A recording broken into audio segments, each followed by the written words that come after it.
देना चाहता हूँ, मोस्ट इम्पोर्टेंट चीज जो है कि जब मैंने जो अभी केसेस देखे हैं बिल्कुल यंग 25-26 साल के, 30-40 साल के, जो बिल्कुल ही आईसीयू में पड़े हैं बड़े मुश्किल से, कई तो बच भी नहीं पाए।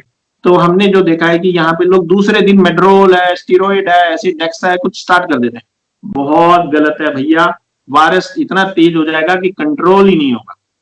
तो हम आप सबसे हाथ जोड़ के विनती है, रियली हमारी सबसे हाथ जोड़ के विनती है, कृपा करके, वायरस नहीं हमें मार रहा है, हमारी कंफ्यूजन हमें मार रही है। कृपा करके कोई भी जना स्टेरॉयड को हाथ ना लगाए जब तक उसका ऑक्सीजन नहीं गिरता।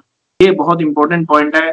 इस वजह से बहुत बहुत सारी जानें जो हैं, मेरे हिसाब से हम बहुत बड़े रिस्क ले रहे हैं। इंटरनेशनल सारी गाइडलाइंस में 6 महीने 8 महीने पहले ही छप गया था कि क्या करना चाहिए, वो चीज को हम अपने अपनाएं।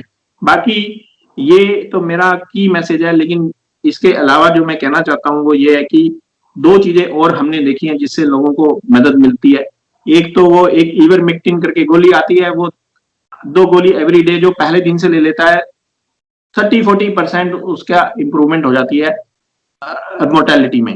और जो दूसरी चीज है जो हमने देखी है वो ये है कि जो लोग एंटीकोगुलेंट स्टार्ट कर रहे हैं, ज़राल्टो है, क्लेक्सन इंजेक्शन है, इस तरह या लिक्विस, इस तरह की जो दवाइयां हैं, जिनके डॉक्टर वो दूसरे दिन ही, जैसे आज बुखार आया कल से स्टार्ट कर दी, परसों से स्टार्ट कर दी, जो दूसरे तीसरे दिन ही स्टार्ट कर देते हैं, उनके क्लॉट बनते ही नहीं।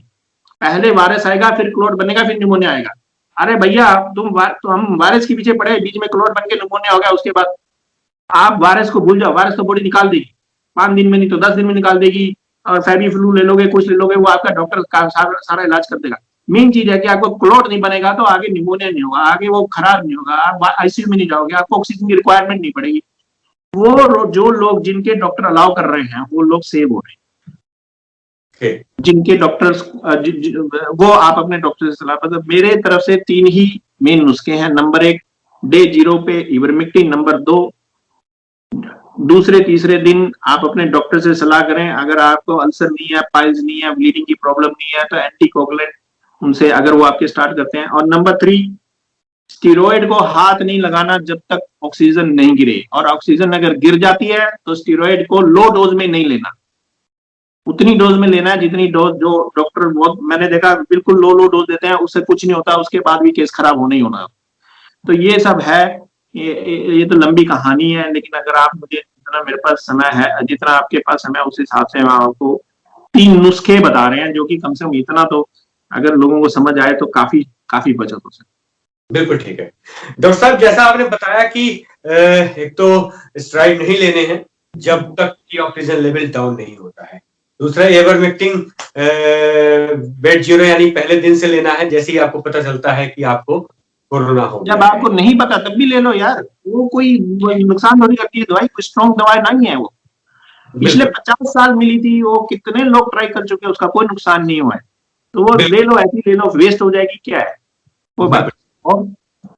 ठीक है, तो जरा सा भी शक हो और टेस्ट ना भी कराया हो आपने, और आपको शक भी हो, तो भी आप इवरमेक्टिन ले सकते हैं, ये आपका कहना है। बाकी आप डॉक्टर की सलाह से जरूर काम करें, जैसा कि डॉक्टर साहब ने बताया है। निश्चित रूप से डॉक्टर साहब का अपना अनुभव है और उनकी सलाहें निश्चित रूप से काम आ रही है लोगों के। लेकिन जब कभी आप कुछ करें तो डॉक्टर से सलाह जरूर लें। डॉक्टर साहब, आपसे एक और सवाल मैं करना चाहूंगा कि किसी व्यक्ति को नॉर्मल कोर्स में फीवर हो रहा है और टेस्ट कराने जा रहा है, और आज की डेट में टेस्ट कराने के लिए स्लॉट मिलना बहुत मुश्किल काम हो गया है। 7 से 8 दिन लग रहे हैं स्लॉट मिलने में, रिपोर्ट आने में से 4 से 5 दिन लग रहे हैं। तो ऐसे में 12 दिन तो यूं निकल जाते हैं।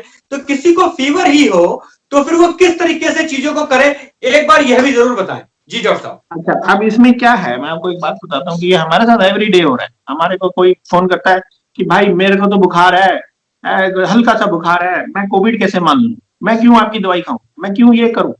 भाई एक बात सुनो, जब आपके आसपास कोविड फैला हुआ है तो हर बुखार को पहले कोविड मानोगे, अनलेस प्रूवन अदरवाइज। जी, ये एक ऐसा सांप है, बिल से बाहर निकल गया, कंट्रोल नहीं होगा, बिल में ही मारना पड़ेगा। You have to be ahead of the curve.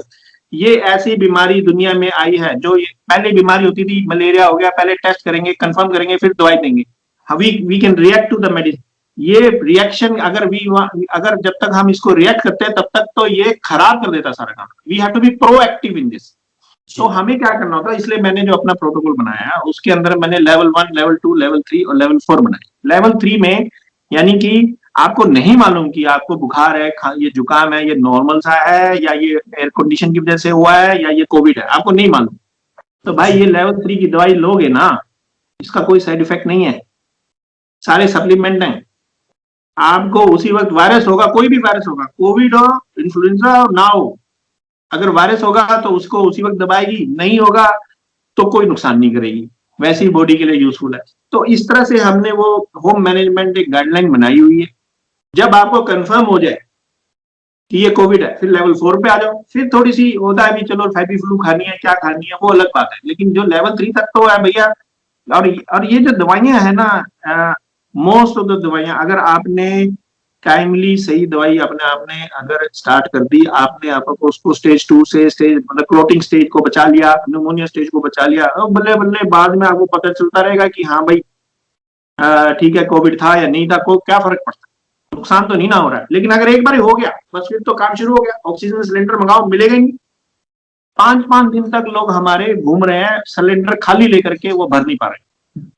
तो भाई ये तो इसमें तो सेफ्टी में ही भलाई है, इस वक्त अग्रेसिव होने में भलाई है, रादर देन कंफर्म करेंगे जी, चेक करेंगे जी, तभी करेंगे जी, ये सब बेकार है मेरे ख्याल से। डॉक्टर साहब किसी को बुखार होता है और बुखार होने के साथ ही फिर गले में परेशानी होती है।